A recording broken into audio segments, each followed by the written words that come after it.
Subscribe to our channel by clicking the subscribe button. Click the bell button and enjoy the latest uploads from our channel. نوم بخت الله خان لا نوم دې خسته رحمان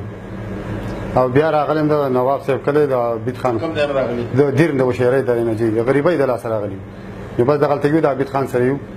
او بیا جیب غیا مې کوله او د غیا سره د چې مې وکاتل نو درې کسان روانو تبرنور سره د داغونه ویریدم زه ته وتښتیدم کور ته ما په خلک مې را خبر کړ هغه ته بیا دغه کو ادم خان او دغه نه مې ادم خان لیدل ورو نه مې دغه لشري خور لیدل خو دغه د یې بیا کور تختیدم خلک مې خبر کړل. اعوذ بالله من الشیطان الرجیم بسم الله الرحمن الرحیم.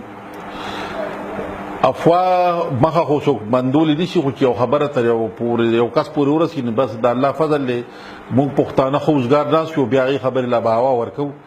او په لاغې د وجه علاقه کې خو په حراس پیدا شي دغه کس ته کم چې ریدلو چاوي لاسې ته خړلې دي چاوي سری ته خړلې دي چاوي عمله پکړې چکونه په لګولې دي د بخت الله خان نوم دی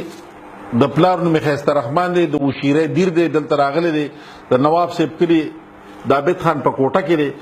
دوی ما په غنو کې گیا کولا دا ظاهره خبره ده چې په منی کې یو سړی کې لکه یا گیا کې یا یوازې لګي شکار کې او ناڅه پکې پته شم څوک راشي دی او یریږي چې خدای پاک دا څوک راغی ما پاسه خو نه دی راغلی اوس په پوله باندې کسان روان دي یا ملیزری یا بیروال دي یا څوک دی خو تبرن ور سره یا ونورت د کې دې د غریب یې دې تختې دې ځکه چې دی وی کې کې زمونږ خیبه دشتا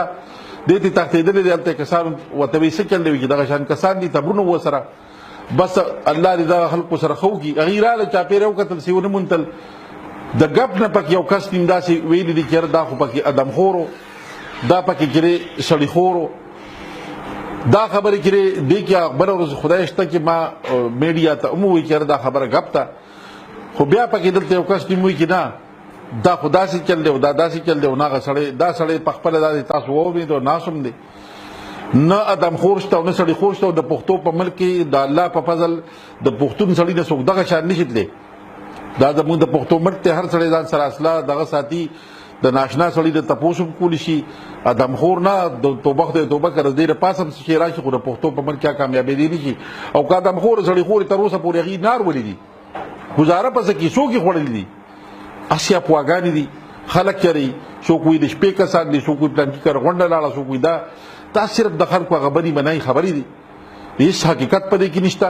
دا ټول غپ دي هیڅ حقیقت نشته که حقیقت وې دار مخامخ را سره ناشته کني که یقینونه کیږي دغه د ناشته یوازې تم تاسو کړئ میډیا والا زدا خبره په افسوس سره کوم چې لکه کچره په اخبار کې راغلي دي د یو شی ما تاریخ ثبوت کی کنه چې میډیا په اخبار کې رال په ټول دنیا دا خبرو چلی دا په ثبوت به یو خبره کوي چې یو شی ثبوت دی د دې ذمہوار بچو کی دا لکه جره لکه په سرډیرو کې په خانمۍ کې یا په تنګي کې دا پواګانی دي تر اوسه پورې سه ریپورت نشته څوک تصدیق والا نشته چې کم سړی یریدل زیاده ما سره ناشته اخبار والا دا بیان نه کړنه ورکړی دی ته چا پتوري ورکړی دی